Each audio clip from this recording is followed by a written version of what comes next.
మలయాళం వచ్చిందా మరి రాజీవ్కి? ఏమి రాలేదు, మాట్లాడారు కదా కొబ్బరి బొండాలు ఉండవు. అమ్మాయిలకి నేను ఇచ్చే ఒక ఉచిత సలహా ఏమిటో తెలుసు, నన్ను ఒకటి చెప్తానండి. ఓకే మలయాళం నేర్చుకుంటాను, తనకి ధైర్యం ఉంటే నన్ను తీసుకెళ్లి కేరళలో ఒక ఏదైనా చక్కటి గర్ల్స్ హాస్టల్ ఎక్కడో ఉంటుందో అక్కడేమనండి 1 month వస్తుంది ఆటోమేటిక్ గా. అమ్మాయిల హాస్టల్లోనే అండి, అబ్బాయిలు మాట్లాడరు అక్కడ కేరళ. అమ్మాయిల రాష్ట్రంలో అండి, హాస్టల్ కాకపోతే రాష్ట్రం వేరే లాంగ్వేజెస్ వాళ్ళు ఒకవేళ కనుక పెళ్లి చేసుకుంటున్నట్టయితే ఒకళ్ళ లాంగ్వేజ్ ఇంకొకళ్ళకి రావాలి అంటే పెళ్లికి ముందే ముఖ్యంగా అమ్మాయిలు అబ్బాయిలకి భాష వచ్చేలాగా ప్రయత్నించాలి. పెళ్లి తర్వాత అబ్బాయిలు టేక్ ఇట్ ఫర్ గ్రాంటెడ్ గా తీసుకుంటారు, అసలు నేర్చుకోరు. పరిస్థితులు ఇప్పుడు ఒకవేళ కనుక మేము అక్కడ సెటిల్ అయ్యి తమిళనాడులోనే ఉన్నా, పుట్టి పెరిగాను. అప్పుడప్పుడు చిన్నప్పుడు నాకు వచ్చి తమిళ్ కొంతవరకు, అయితే మర్చిపోయాను కొంతవరకు.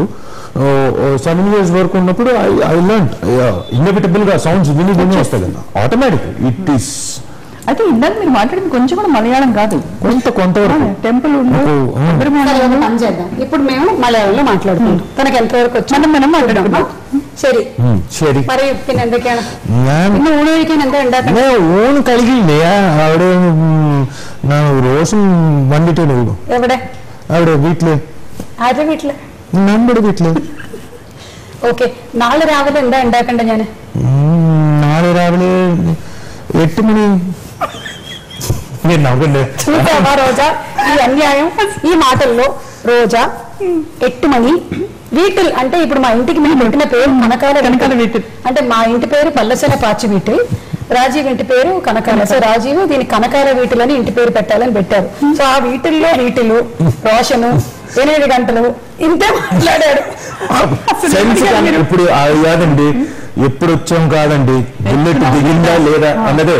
ఇప్పుడు నేను ఏం మాట్లాడానన్నది కాదండి, సెన్స్ అర్థమైందా లేదా.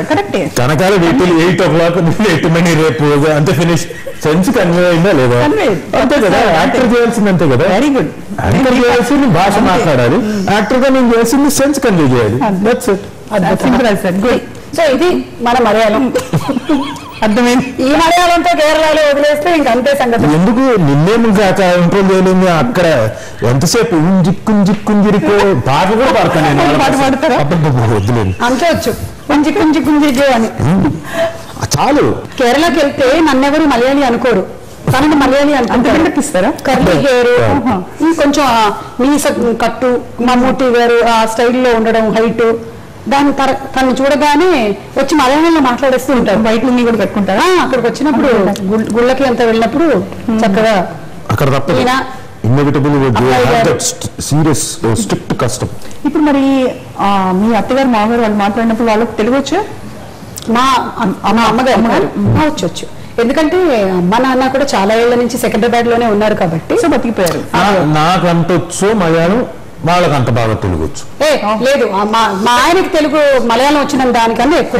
అవును, కాదంటలేదు, ఆవిడ నాతో బాగా మాట్లాడుతాను. కొంచెం గ్రామర్ లోను గౌరవం. నేను అంతే. ఎవరైనా ఆవిడ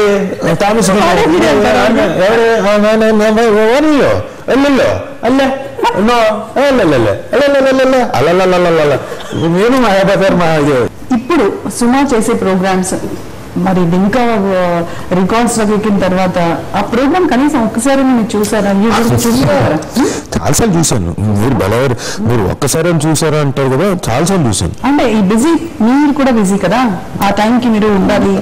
అంటే ఆ టైంకి మేజర్ టైమ్స్ అయితే యూజువల్గా నా టైం ఏమవుతుందంటే, నాకు షూటింగ్ లేకపోతే నేను లేదో నాకు ప్రాతకాలే సూర్యోదయంతో పాటు సూర్యుడు ఉదయించేతో పాటు లేచి కూర్చోవడం అలాంటివి లేవు. దాని పద్ధతులు కరెక్ట్ గా ఆ టైంకి 11-11:30 షూటింగ్ లేదంటే that's my time I get up. అదే టైం కరెక్ట్ గా భోజనం టైంకి ఉంటుందిగా బుజ్జి మా అని చెప్పి గెటప్ లో డిఫరెంట్ దీంట్లో I seen number of times. ఎప్పుడు ఏమైనా సజెషన్స్ ఇచ్చారా తనకి? పెద్దగా ఉండదు. డిఫరెంట్ సజెషన్స్, క్యారెక్టర్స్ గురించి, క్యారెక్టరైజేషన్స్ గురించి, మాడ్యులేషన్స్ గురించి, ఏం చెయ్యొచ్చు, ఎలా ఇంట్రెస్ట్ తీసుకురావచ్చు గేమ్ షోలో, అలాంటివి చాలా ఇచ్చారు తను సజెషన్స్. ఎందుకంటే మ్యారేజ్ అవ్వకముందు యాంకరింగ్ అంటే ఓన్లీ ఒక ఫిల్మ్ బేస్డ్ షో ఆ ఫిల్మ్ బేస్ షోలో ఆ క్లిప్పింగ్ చూపించడం, దాని ముందు వెనకాల మాట్లాడడం, ఇంతవరకే అప్పుడు ప్రోగ్రామ్స్ కూడా అలాగే ఉండేవి. మరి ఎక్కువగా నన్ను తీసుకోలేదు వేరే కైండ్ ఆఫ్ ప్రోగ్రామ్స్ లో. సో ఓన్లీ అవాకయ్యారా అలాంటివన్నీ స్టార్ట్ అయిన తర్వాత ఎక్కువగా క్యారెక్టరైజేషన్స్ చేయడం ఇవన్నీ. సో తను ఎప్పుడు చెప్తూ ఉండేవాడు, బోర్ కొట్టకుండా ఉండాలంటే నువ్వు ఇందులో కూడా ఏదైనా వెరైటీగా చేస్తూ ఉండాలి, లేకపోతే రొటీన్ అయిపోతుంది అని.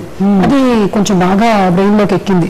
సో ఏదో చేయాలి మనం, ఇంకేదైనా చేయాలి, ఒక డిఫరెంట్ గా ప్రెజెంట్ చేయాలి అనేది తీసుకున్నాను నేను. సో అందుకే నేను మామూలుగా యాంకరింగ్ అంటే ఒక మొనాటనీ లేకుండా, సుమ అంటే మన ఇంట్లో అమ్మాయి లాగా, రైట్, ఏ క్యారెక్టర్ వేసినా కూడాను చాలా సరదాగా మీ మీద మీరు జోక్స్ వేసుకోవడం గురించి వాళ్ళ అభిమాని బాబు అసలు అలా అభిమానం అలా ట్యూన్ చేసి పెట్టాను నేను.